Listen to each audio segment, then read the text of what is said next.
Good morning, good afternoon, good evening, folks. Michael Zuber, one rental at a time. And yes, I am still down in my living room because we have a house guest and I really don't want to wake up. I'm a morning person, they're not, so I'm trying to be nice.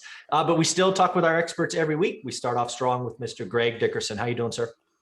Doing great, Michael. How are you today? I'm doing great, man. We got a house guest. We're having fun, right? I do these videos, I upload them. We're out and about checking out. We're getting out, so it's a lot of fun. So it's been a good week so far. Awesome. Very cool. Well, one of the things I want to talk about for the investors watching us is you and I have been doing this a while. You and I have seen several market cycles and both change for the negative and change for the positive. And I just want to talk about a changing market because I've been calling for a housing slowdown for a couple of months now. It is actually happening right now at different rates in different cities. And I just want to remind people that changing markets can be both great if you take advantage of the opportunity and you find the motivation, or if you're almost egotistical and you don't think it applies to you, a changing market can destroy you if you're not careful. So what do you think of that? Do you kind of feel the same way, or you maybe have a different opinion? No, and it happens fast. I mean, we're seeing the housing market cool off, nationwide. Of course, every market's different. There's, local hotspots, but in general, the housing market is cooling off. So there's a couple of things, that are going on because interest rates are still extremely low, record low. So number one, it's summer. Everybody's traveling. So this time of year, every year in the summer, the housing market tails off a little bit because people are out there traveling, they're doing things. Last summer was a little different because we had just come off the lockdowns from the pandemic where nobody could, show houses or sell them. Mm-hmm. And then realtors were deemed essential. So they were able to start selling again. So there was a little bit of pent up demand, June, July. During that time frame, people didn't have anything else to do. Everything was closed, locked down. So they'd go see houses. People were going to resort areas. So they were buying houses there, getting out of town. So there was a lot of pandemic panic buying and sense of urgency that was created through the pandemic that kind of drove things last year. But this year, people are out, they're enjoying themselves. So that's one aspect. It's just summer numbers. Housing market always dips a little bit in the summer.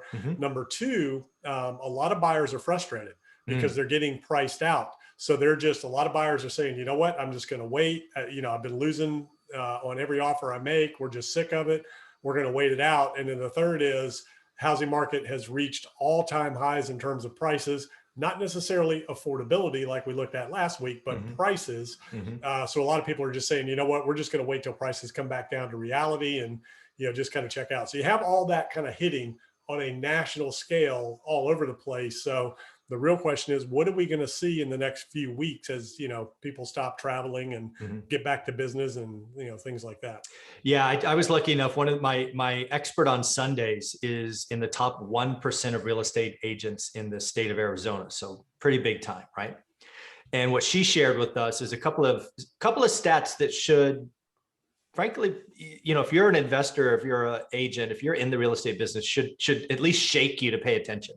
She was operating at the beginning of July with 15 active approved buyers that were looking to buy, not just looky-loos, but writing offers, getting outbid, all the stuff that you just referenced. As she's starting August, which August 1st was yesterday when she had her interview, she's down to 2. Now, you may hear that and think 13 people bought. Absolutely not. None of the 15 were successful last month of July.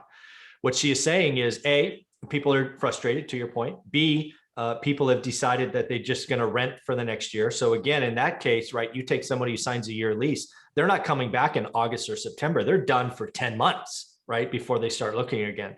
So the buyer demand is absolutely changing. The second thing we talked about, because not only is she a top 1% agent, but she is part of and married to one of the best investors in the country. And she's saying, you know what? Our flips are sitting longer. They're not only sitting longer, but they're not even getting showings, right? So again, really what I wanted to highlight here is if you're an owner, realize, or if you're a seller, realize what's going on. But also a lot of people that watch this channel are investors. And I want you to realize if you are not appreciating that the market has changed, and if you've been really successful the last 18 months, I want you to be extra careful. Because what happens when the market takes off is it hides bad behavior. It hides slow projects, overbidding, wrong ARVs. The market bails you out, right, Greg? So I just want people to realize and to really evaluate their business, because if you don't appreciate a changing market, your hold times with hard money could eat you alive if it takes an extra month, right? And if you're an agent and you said, oh my God, I listed my house on Friday and I had no offers by Sunday, what's going on? Folks, we're entering a more balanced market. And the last 18 months has been a lot of pent up demand, a lot of once in a lifetime, hey, I need a second home. I just need people to realize the market's changing. So it can create great opportunity, as some of my students have seen, but it could drive you to bankruptcy if you're not careful. Yeah, it changes fast. And what doesn't change quickly, so what changes fast is demand in the market and inventory. Inventory levels are going up. A lot of sellers are going, man, market's hot, it's time to sell.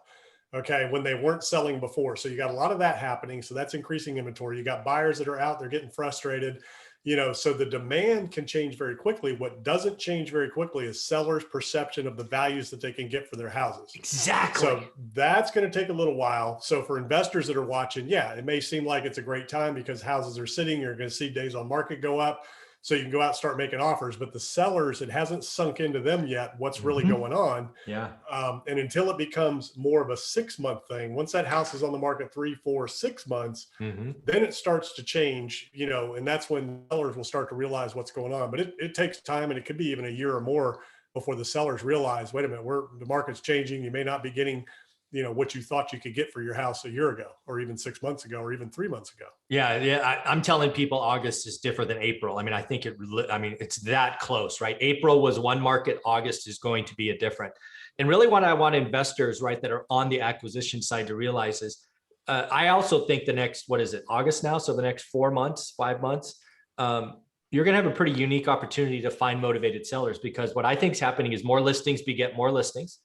To your point, most sellers will set unrealistic expectations because all they've been hearing from CNBC and Forbes and Wall Street Journal is housing is hot. So they'll put stupid prices on.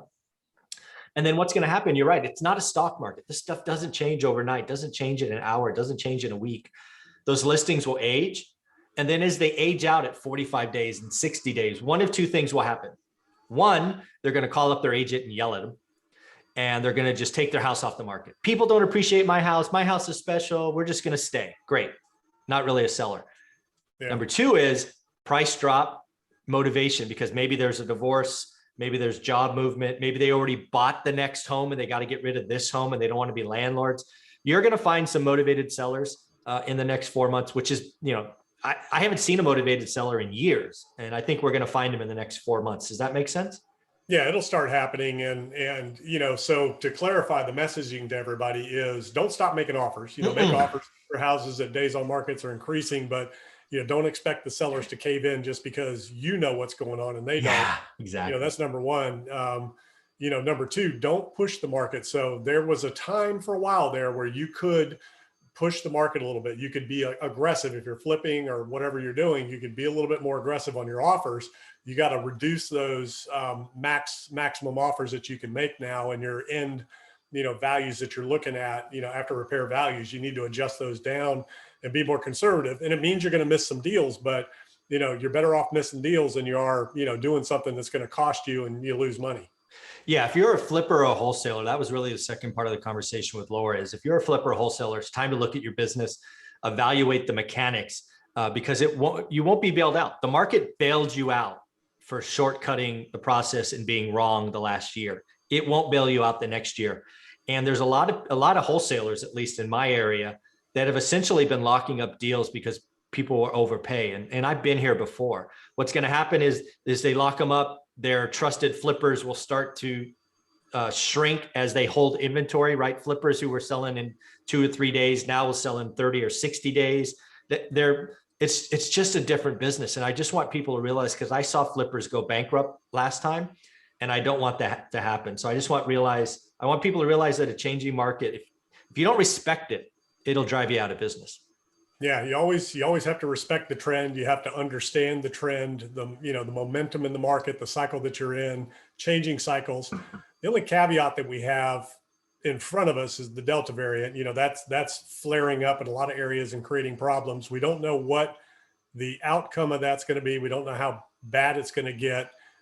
We haven't gotten into the fall yet. So a lot of the medical experts are projecting the big surge happening September-ish, once we get into the fall. And so we'll have to see what that does to things and if that changes things.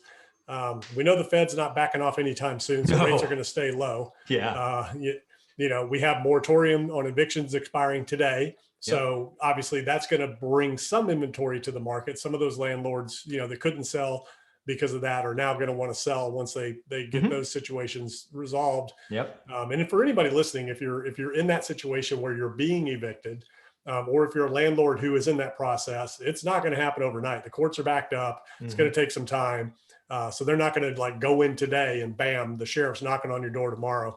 There's going to be time there. And for anybody that's in that position, it's just, it's awful. And, there is help out there, with the cities and counties and states that have funding from the government. And unfortunately that hasn't reached everybody like it's supposed to, but it's a tough situation. But some of those are going to be hitting the market soon. And then you have the forbearance programs expiring and, houses that are either strategically or not in default or, the eviction process. So we're going to see some of that stuff come out, but I don't think that's going to have a significant impact on the market anytime soon. No, yeah, it's months down the line. When I think about the landlords, because I know a lot of them, and I talked to them, I did that landlord survey for the last month or so. A lot of landlords who are kind of at the end of their kind of traditional time, they're gonna get the tenants out. Most of them are going to clean them up and they're going to sell to owner occupants, right? Because I play in the residential side of the equation.